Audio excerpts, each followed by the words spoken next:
আসসালামু আলাইকুম রহমতুল্লাহ। বন্ধুরা, আমার মুরগির বাচ্চার পাতলা বগা পায়খানা হয়েছে। তার জন্য আমি কোন মেডিসিন ব্যবহার করি, এই মেডিসিনটা আপনারা দেখেন।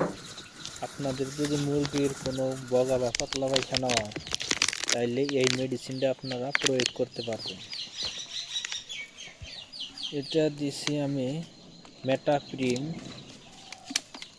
আরও আছে কয়েকটা মেডিসিন, কক্সিফ্রি, ডুয়াপ্রিম, সালফোপ্রিম। এই মেডিসিনগুলো বগা পায়খানার জন্য। আমি এখানে ব্যবহার করতেছি মেটাপ্রিম। 100 মুরগির জন্যে 3 থেকে 3.5 গ্রাম মেডিসিন দেওয়া লাগে। আমার 1000 মুরগির বাচ্চা আছে, এইখানে 30 থেকে 35 গ্রাম মেডিসিন আমি ব্যবহার করব। এই মেডিসিনটার মধ্যে 100 গ্রাম মেডিসিন আছে এই প্যাকেটটার মধ্যে। এই প্যাকেটটা আমি 3 দিন ব্যবহার করব। এই জন্যে আজকে আমি ফার্স্ট দিলাম। যাওয়া কাইলের আগের দিন আমি ভ্যাকসিন দিছি। যাওয়া কালকে কোনো ধরনের মেডিসিন দিই নাই, শরবত দিছি, আর কোনো কিছু দিইনি। তারপরে আমি যাওয়ার রাত্রে দেখি যে মুরগির বগা পাতলা পায়খানা হয়েছে। এই জন্যে আজকে এই মেডিসিনটা প্রয়োগ করি। দেখেন বন্ধুরা, বাচ্চাগুনা কি ধরনের চলাফেরা করতেছে, দৌড়াদৌড়ি লাফালাফি করতেছে। বাচ্চা বেশি অসুস্থ হয় নাই, তারপরেও আমি মেডিসিন দিতেছি। অল্পতে মেডিসিন দিলেই ভালো কাজ করে। আপনাদের মুরগি যদি এই ধরনের লক্ষণ দেখা দেয়, বেমার হওয়ার আগে দিতে হবে। অল্প অল্প লক্ষণ দেখলেই এই মেডিসিনগুলো আপনার দিতে হবে। সকালবেলা এই মেডিসিনটা প্রয়োগ করবো, আর সন্ধ্যাবেলা আমি ওই যে শরবত আছে এটা আমার কাছে, ওই শরবতটা প্রয়োগ করুন। ওআরএস শরবতটা সন্ধ্যার টাইমে দিন।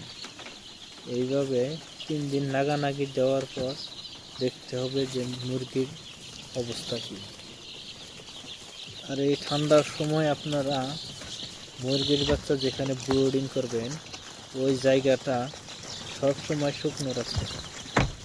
গরমের দিন হলে কি হয় যে মুরগি পানি ফালানোর পরে শুকায় যায়, কিন্তু ঠান্ডার দিনে কত তাড়াতাড়ি শুকায় না। এই জন্যে সব সময় চেষ্টা করবেন যে জায়গাটা জানি শুকনো থাকে। আর রাতের বেলায় উপরে ডেকে দিবেন, ঠান্ডা যাতে পানা। যদি মুরগি ঠান্ডা পায় তাহলে মুরগির তো রক্ষা নাই। ঠান্ডা নিয়ন্ত্রণে রাখা রাখবো, শুকনো রাখা রাখবো। আর দিনের মধ্যে 3 থেকে 4 বার করে পানি পাল্টায় দেনাবো।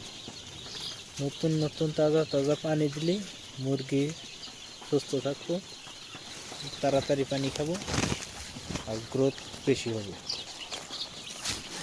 রাতের বেলায় যখন আপনারা উপরে ডেকে দিবেন, তখন ভিতরে যাতে অক্সিজেনের অভাব না হয় তার জন্যে চারিপাশে অল্প অল্প করে খোলা রাখবেন।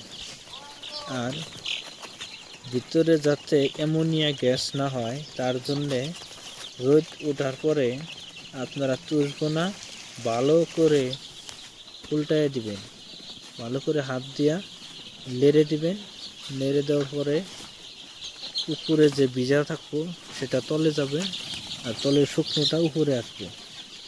এইভাবে আপনারা ভালো করে বোর্ডিংটা কমপ্লিট করেন। কমপ্লিট করার পরে আর কোনো ধরনের টেনশন নাই। দেখেন বাচ্চার আমার বেশি অসুবিধা হয় নাই। 2-4টা মুরগির বাচ্চার পায়খানা লাগছে।